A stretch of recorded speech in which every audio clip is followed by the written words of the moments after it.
We are Semite. We are Semite. The Palestinian issue, it's humanity against criminals.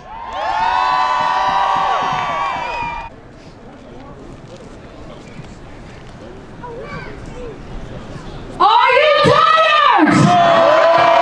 Are you tired? Let me hear you! Free, free! Free, free! Free, free!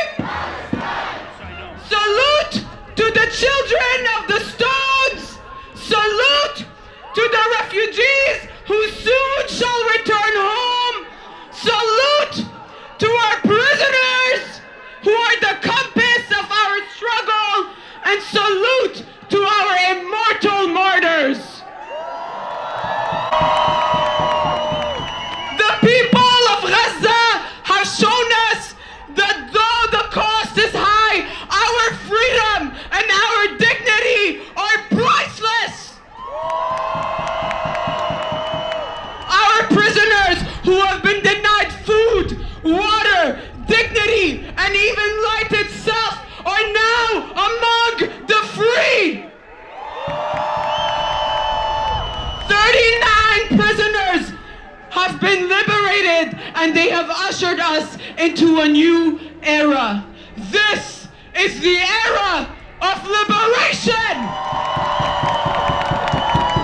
Today, we have shut down the capital of Canada. And November 25th will go down in history as a day where the people of Canada have refused to be complicit in this genocide. We are here because we stand for justice and freedom, and we are not naive enough to think that they would offer us justice, but we are brave enough and bold enough to know that justice is ours to take. Justice belongs to the people. It belongs to the righteous. It belongs to the brave. It belongs to Palestine, and it belongs to you.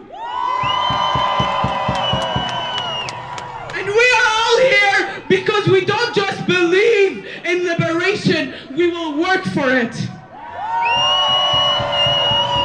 We, the Palestinian youth movement and the movement for liberation, have sprung from the earth on which we were displaced across North America and Europe, a movement that is creating a new generation of Arab and Palestinian youth that stand tall against Zionism.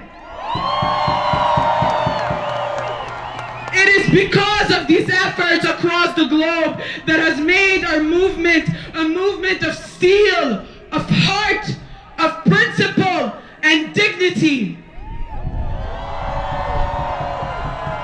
The movement and the free people of the world have spoken.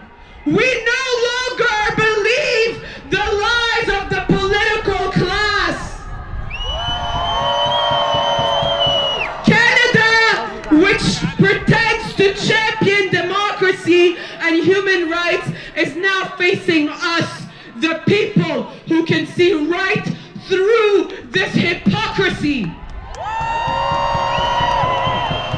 This so-called democracy has allowed our tax dollars to fund this genocidal project.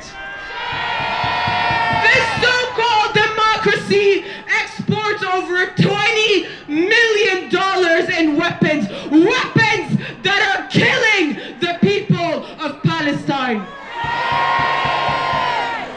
And with every bomb that falls, with every weapon sold to Israel, their greedy pockets get bigger and bigger, and our list of martyrs gets longer and longer, and we have had enough.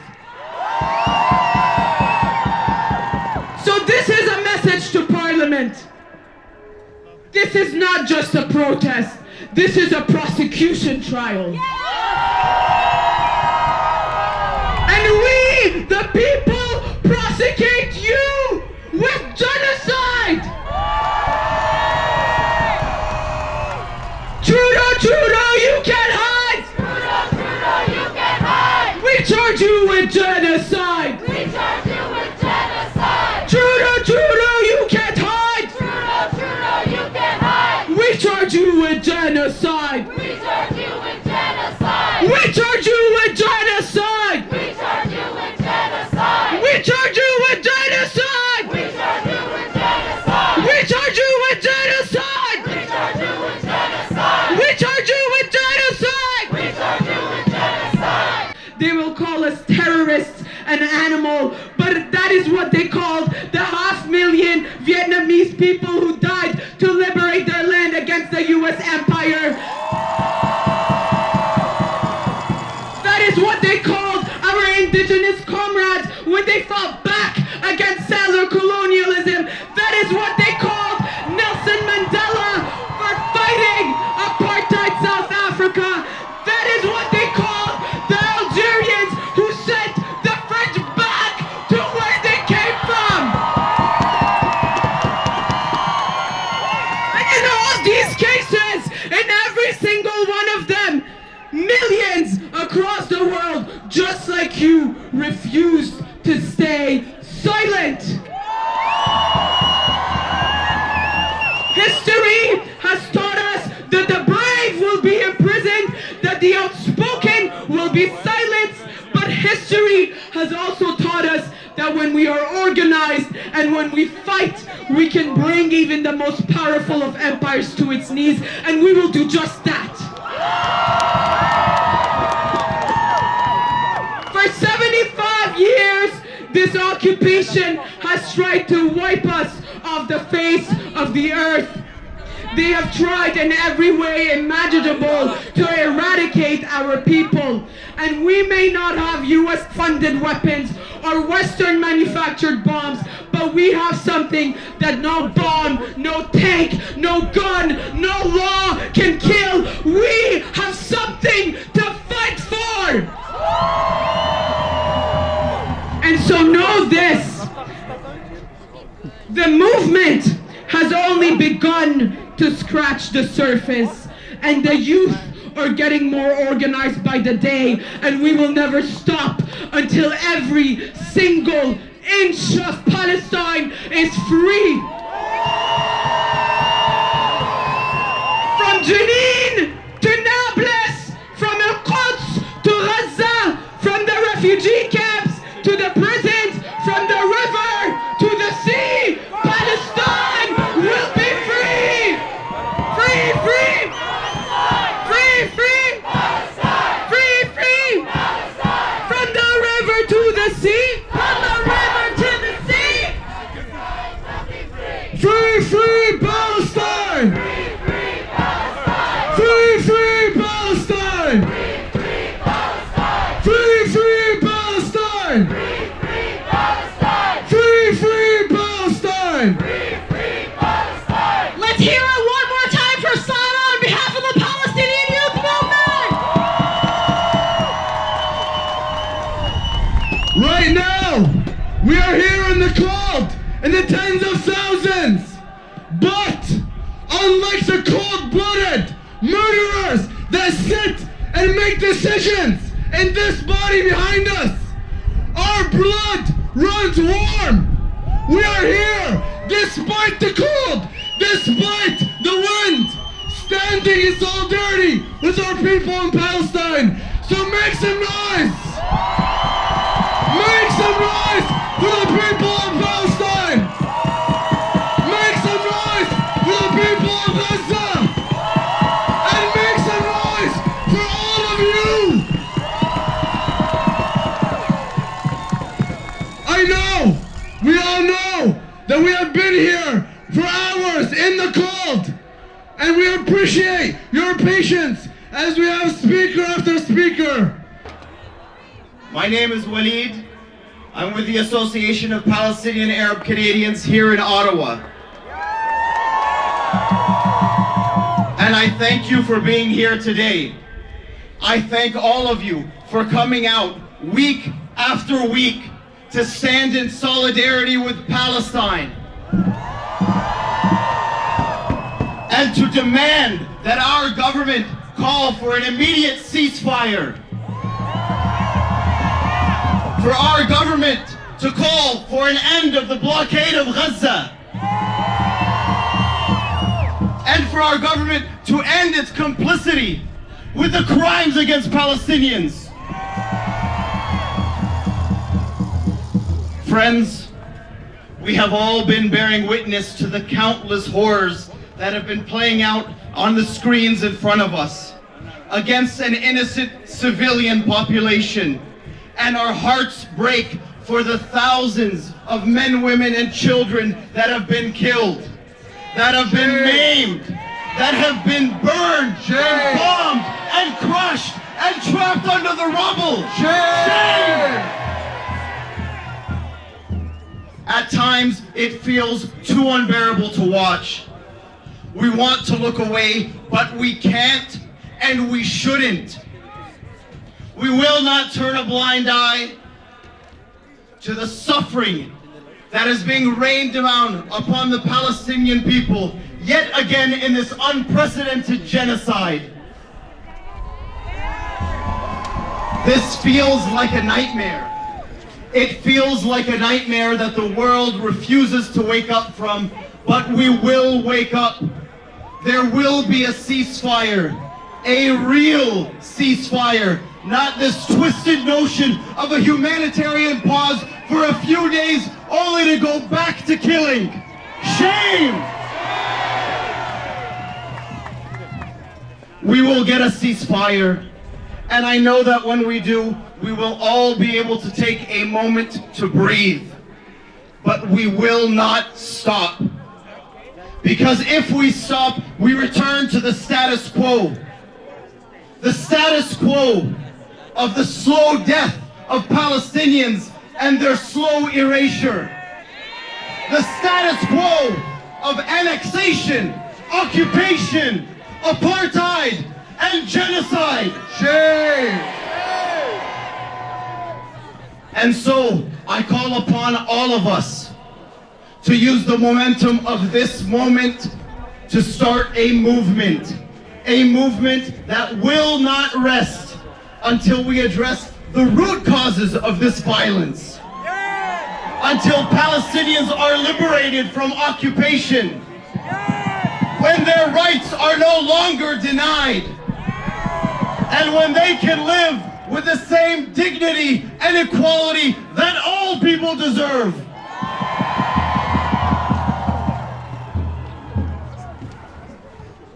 So what does that mean in practice? It means not stopping after we have a ceasefire. It means each of us taking personal responsibility to commit to taking the following actions even after the world's attention has moved on. 1, we have 4 organizations and countless partner organizations that made today happen, and over 150 that endorsed today's event. Seek out those organizations, sign up with them, volunteer with them, follow them so that you know what activities and actions are taking place in your communities. Do not stop attending protests. Do not stop raising your voices, but also call and email your elected officials.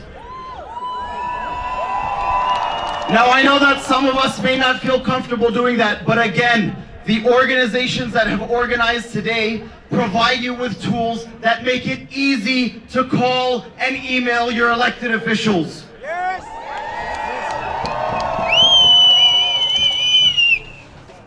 And lastly, vote. Take note of the positions of the elected officials. Take note of their statements. Take note of their silence. And hold them to account when the time comes. These are just some of the things that we can do to make a change that will lead to justice and a lasting peace. If we don't, we will be back here again in the future, protesting the next atrocity. We cannot let that happen. I beg of you. We must not let the 15,000 Palestinian lives that have been stolen from us be in vain.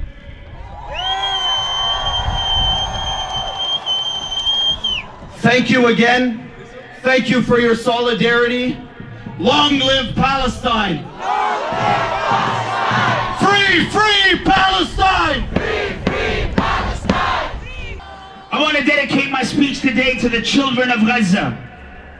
Those who are still alive and those missing and those who were killed in the last 75 years. 8,250 that were killed in the last 49 days alone. I want the media to see this. And then in the words of Khalil Gibran, he says, "You may house their bodies but not their souls, for their souls dwell in the house of tomorrow." So I ask, who is Netanyahu to deny the children of Palestine of their tomorrow? Who is Joe Biden and Justin Trudeau to deny the children of Palestine the right to say peace? Not in my name. Say not in my name. Today in Gaza, a boy only 10 years old took his last breath on the floor of a hospital, unable to care for him because of the lack of medicine and the impunity of occupation forces. Say shame! Today, a man in Gaza kisses his daughter and calls her the soul of his soul. Today, a child in Gaza waits under the rubble of what used to be his home, holding the hands of his dead siblings, breathing in the apathy and complacency of our world leaders. Say shame! Shame! These are not uncertain truths, as Israeli officials would like you to believe. These are unacceptable truths that we have to swallow and digest as Arab Canadians and accept our role because our leaders cannot utter two words. Ceasefire. Say ceasefire. Ceasefire. Say love. Now let us remember, on October 6th, a young brother and sister in Gaza swam in the beach in Gaza. They smelt the salty air around the water that touched their toes. They shared laughs and huddled under the clouds that covered the sun, feeding them the sweet warmth that we feel today. Their mothers and their fathers looked on them as they swam off the shore, and they slept that night not knowing what will happen for the next 49 days. Shame! Shame. Say no more! No more! Say not in my name! Not in my name! Say ceasefire now! Ceasefire now! Yes! Ceasefire now! Ceasefire now! Absolutely! Ceasefire now! And a child in Canada that goes to school, unaware of how much their government funds the slow trickle of death of their generation across the ocean. Children like these that stand in front of me. I want the media to see these children. These are the future of our world that these leaders are deleting off the planet of this earth. So I ask, dear institution of Canada, I know it must be difficult for you to accept that we uncover mass graves of indigenous children under multiple churches around this country and receive solemn apologies in return, while you allow mass graves of children in Gaza to be built through your involvement in these bombing campaigns. You are beyond complicit. You are responsible. I say, how dare you? Say, how dare you? How dare you? Dear politicians, government representatives, members of parliament, and Prime Minister, I have a question for you. How do you sleep at night knowing your own children will judge you for what you did to their generation and the next? How will you deal with the disgust your children will look at you with?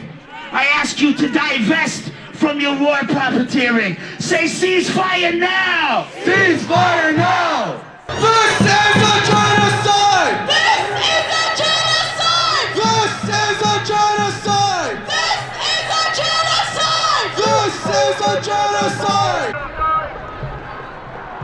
This is a genocide!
I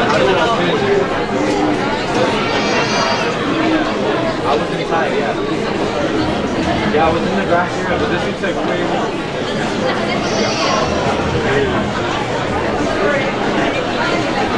And the speeches were so boring. The occupation got to go. Hey, hey. The occupation got to go. Hey, hey. The occupation's got to go. Hey, hey. What do we want? What do we want? What do we want?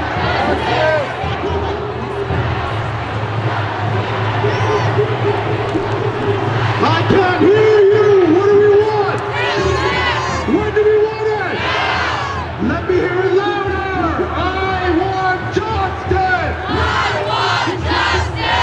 We should charge Canada, Israel, and all the European Union countries who are complicit in the genocide that is happening in Gaza right now. And we should demand equal rights, equal human rights for everybody. That is what supposedly all these words on paper say, for the freedom of all, security, life, food, water. We know what it is like to be called terrorists. We know what it is like to be denied food or medicines, access to the lands that we love, that nurture us. Thousands and thousands of generations have walked Turtle Island, and they did not disrespect it the way the colonizer disrespected our lands. We demand a permanent ceasefire, a permanent peace in Palestine. The state of Palestine may live for free forever, and it is up to Canadians. Palestine must live free forever. Indigenous people here have been silenced for far too long, and we have been raising our voices. Somebody to hear us. Somebody besides this government of Canada who pretends there is reconciliation going on, who pretends that they are human rights defenders. We